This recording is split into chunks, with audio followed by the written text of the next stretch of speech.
किसान भाई नमस्कार।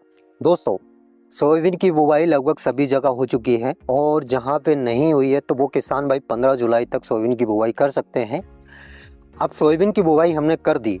देखिए, वैरायटी तो हमने लगा दी और बहुत कॉस्टली वैरायटी हम लाए हैं, लेकिन इसके बावजूद भी जो उत्पादन हमको चाहिए या जिस उत्पादन की हम उम्मीद करते हैं वो उत्पादन यदि हमको नहीं मिलता तो वहाँ पे घाटे वाली फसल हम बोल सकते हैं।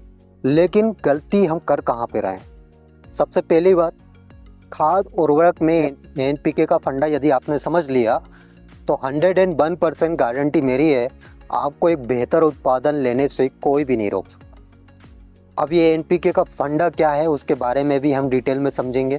तो देखिए, काफ़ी बार आपने देखा होगा सोयाबीन के दाने का साइज़ बहुत बोल्ड दिखाई देता है और दाना बहुत चमकीला होता है। तो ये सब कैसे होता है? अब एनपीके में नाइट्रोजन, फास्फोरस, पोटास, इसके अलावा सल्फर, इन 4 चीज़ों की ज़रूरत पड़ती है सोयाबीन की फसल में। बाकी खाद उर्वरक में और कुछ आपको देना नहीं है और इन सब का अलग अलग काम होता है दोस्तों। जैसे नाइट्रोजन का अलग काम है, फास्फोरस का अलग काम है, पोटास का अलग काम है, सल्फर का अलग काम है। अब ये नाइट्रोजन का तो हमारे सभी किसान भाइयों को पता होगा कि नाइट्रोजन भैया ग्रोथ बढ़ाने का काम करता है, लेकिन ये नाइट्रोजन बार बार देना भी गलत है। हमारे काफ़ी किसान भाई क्या करते हैं, बहुत ज़्यादा मात्रा यूरिया की दे देते हैं, बार बार छिड़काव करते हैं। तो यदि आप ऐसा करते हो तो उस कंडीशन में क्या होता है, ग्रोथ तो ज़्यादा हो जाएगी, वहाँ पे पौधा कमज़ोर हो जाएगा और हो सकता है थोड़ी बहुत हवा में वो आड़ी हो जाए, या यूँ बोलिए कि वहाँ पे सोयाबीन का पौधा जो है बांझ भी हो सकता है यदि आप ज़्यादा नाइट्रोजन दे रहे हो। तो नाइट्रोजन कब दी जाती है?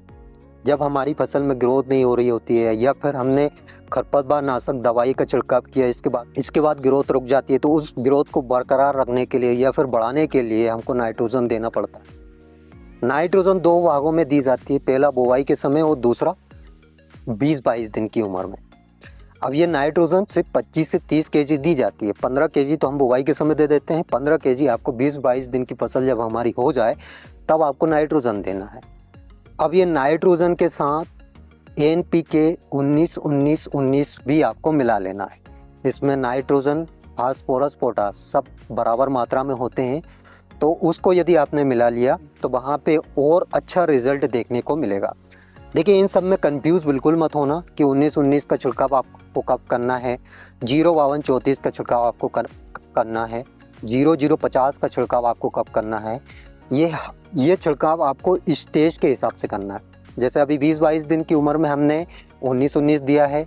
इसके अलावा फ्लावरिंग से पहले आपको 0-52-34 का छिड़काव करना है। फ्लावरिंग के समय आपको सोयाबीन की फसल में कोई भी छेड़छाड़ नहीं करना है, क्योंकि दोस्तों फास्फोरस, पोटास, नाइट्रोजन इन सब के अलग अलग काम है।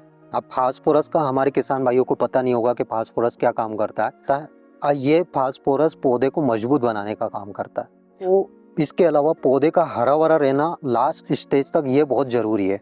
इस पे आपको सबसे ज़्यादा फोकस करना है दोस्तों। पत्तियां हरी भरी हैं तो वहाँ पे पौधा भोजन ज़्यादा बनाएगा और भोजन ज़्यादा बनाएगा तो वहाँ पे फ्लावरिंग अच्छी होगी।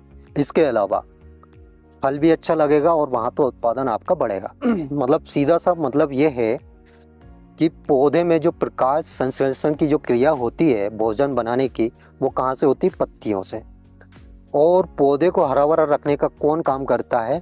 Phosphorus, nitrogen, potash. अब ये काम तभी करेंगे जब इनकी सही मात्रा पौधे को मिलेगी। मालूम चल रहा है कि हमने नाइट्रोजन तो दे दी, फास्फोरस की कमी वहाँ पे है तो पौधा भोजन कम बनाएगा, पोटास की कमी है तो वहाँ पे भी पौधा भोजन कम बनाएगा।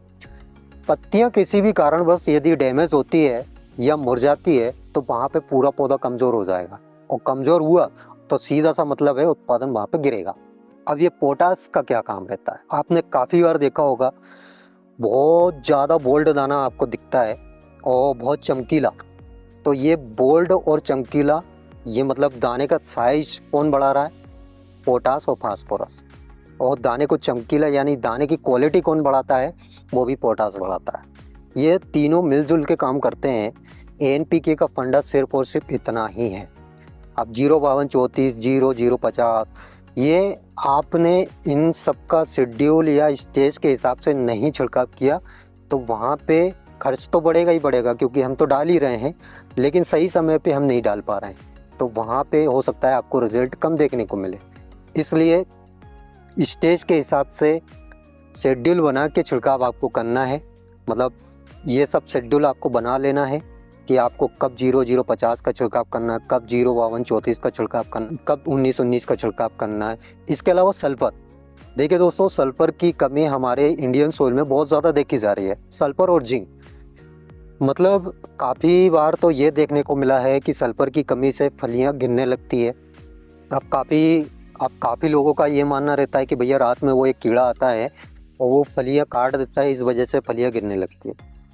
कुछ किसान भाइयों का ये मानना रहता है कि भैया चूहे काट रहे हैं उसको। जी नहीं दोस्तों, सल्फर की कमी जहाँ पे देखी जाती है वहाँ पे फलियाँ ऑटोमेटिक पौधे से अलग हो जाती है, और यदि आप सल्फर की मात्रा दे रहे हो तो वहाँ पे फलियाँ गिरने वाली शिकायत नहीं होगी। अब ये सल्फर आपको कब देना है? वैसे तो सल्फर बुवाई के समय दिया जाता है, और यदि आप बुवाई के समय नहीं दे पाए हो किसी भी कारणवश, तो आप 20-22 दिन की जब हमारी फसल हो जाए तब आप सल्फर का छिड़काव कर सकते हो। दानेदार फॉर्म में सल्फर आता है, उसका छिड़काव आप कर सकते हो। तो इन सब का आपको विशेषकर ध्यान रखना है। अब काफ़ी किसान भाई खरपतवार नियंत्रण के लिए प्री इमरजेंस दवाइयों का छिड़काव करते हैं। जैसे प्री इमरजेंस में बहुत सारी दवाइयाँ हैं, जैसे सुमी मैक्स है, अथॉरिटी है यूपीएल कंपनी की, इसके अलावा स्टोमार के पाउच आते हैं, वो जिसको आप पेंडामेथिलिन प्लस करके उसका भी छिड़काव कर सकते हो। प्री इमरजेंस दवाइयों का छिड़काव आपने यदि कर दिया तो अच्छी बात है, और नहीं कर पाए तो पोस्ट इमरजेंस में आपको कौन कौन सी दवाइयाँ लेना है, कौन सी दवाई बेस्ट है, उसके बारे में मैं आपको डिटेल में बता दूंगा वीडियो में। इसके अलावा बेस्ट कीटनाशक कौन सा है उसके बारे में भी हम डिटेल में चर्चा करेंगे। बेस्ट फंगिसाइड कौन सा है उसके बारे में भी हम बात करेंगे, लेकिन नेक्स्ट वीडियो में, क्योंकि अगर अभी बताया तो वीडियो काफ़ी ज़्यादा लंबी हो जाएगी। तो नेक्स्ट वीडियो में हम इन सब के बारे में चर्चा करने वाले हैं। इसके लिए दोस्तों आपको एक छोटा सा काम करना पड़ेगा। यदि आपने अभी तक चैनल को सब्सक्राइब नहीं किया है और सोयाबीन से रिलेटेड जानकारी से जुड़े रहना चाहते हैं, तो सबसे पहला काम चैनल को सब्सक्राइब कर लीजिए और साइड में जो बेल आइकन है उसको भी दबा लें, ताकि वीडियो की नोटिफिकेशन आपको तुरंत मिल सके और तुरंत आपके पास जानकारी पहुंच जाए। तो आई होप दोस्तों आपको मेरे द्वारा दी गई जानकारी समझ आई होगी, वीडियो पसंद आई होगी। वीडियो अगर अच्छी लगी हो तो एक लाइक, और जो किसान भाई चैनल पर पहली बार आए सब्सक्राइब करना बिल्कुल ना भूलें। तो आज के लिए इतना ही काफ़ी है दोस्तों, मिलते हैं नेक्स्ट वीडियो में नेक्स्ट टॉपिक के साथ। तब तक के लिए टाटा, बाय बाय, टेक केयर। जय राम जी की, अपना ख्याल रखिएगा।